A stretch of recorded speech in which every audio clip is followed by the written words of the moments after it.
Hi, I'm Mandy Tysolanius with the Da Vinci Initiative, a nonprofit organization that brings atelier training into K-12 classrooms.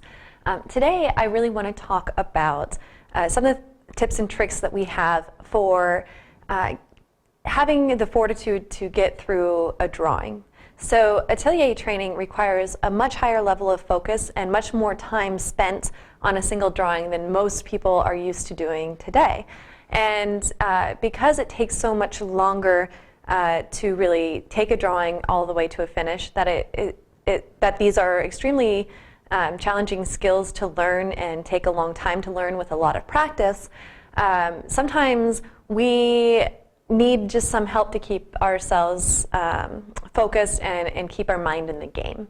And so I want to talk about just a few tips and tricks that I've used to help me refocus when I'm frustrated with a drawing or I'm not sure where to go next or things like that. So one of the things that is really, really helpful is to give your eye frequent breaks. So it's really tempting to say, I'm going to sit down and finish rendering this bark plate today, but what's more important than completing a bark plate is making sure that you're doing it well. In order to do it well, as your eye is learning this, especially if this is one of the first atelier projects you've ever done, your eye is going to change the way it perceives and collects visual data.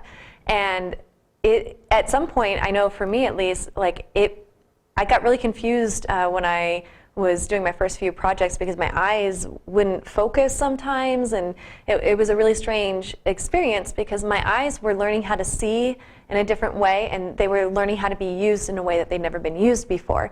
So as your mind is creating all these new connections and you're learning how to use your eyes in this way, it's really important that you give your eyes rest. I promise you that if you keep what we call chasing a shape, like if you keep changing the same thing over and over and over again and it still doesn't feel right, take a break from it, go away, have some tea or something, come back to it with a fresher eye.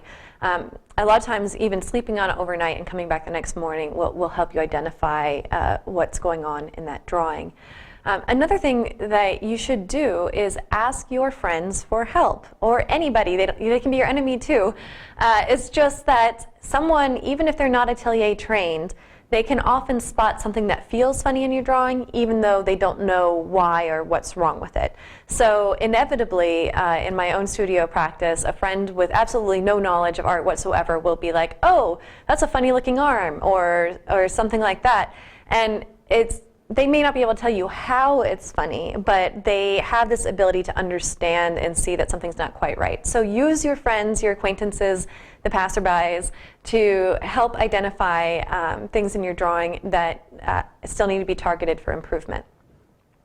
The last tip I have for you is something that I use frequently, because sometimes I'm just really frustrated in a drawing, or sometimes drawings and paintings, they go really well. It's like they flow out of your brush, and sometimes every session is just a battle, like it's a mental battle between you and the artwork. So one thing that I do is I'll set a timer for 20 minutes. Even if I don't feel like working on the drawing at all, I make myself sit at my easel with the timer set for 20 minutes. I have to hold my charcoal, and I don't have to do any drawing or anything, but I'm not allowed to leave my easel until the timer goes off. And I inevitably get overcome by boredom and start working on my drawing. And once I get into it again, I'm there for hours. So that's a really good way, if you're just feeling unmotivated or frustrated by your drawing, to kind of push through those barriers that pop up every now and then when we're learning atelier training. Okay, so those are the tips and tricks for today, and good luck with all of your drawings, and stay strong and pursue it. It's totally worth, absolutely worth the investment in your time and energy to train your eye in this amazing way.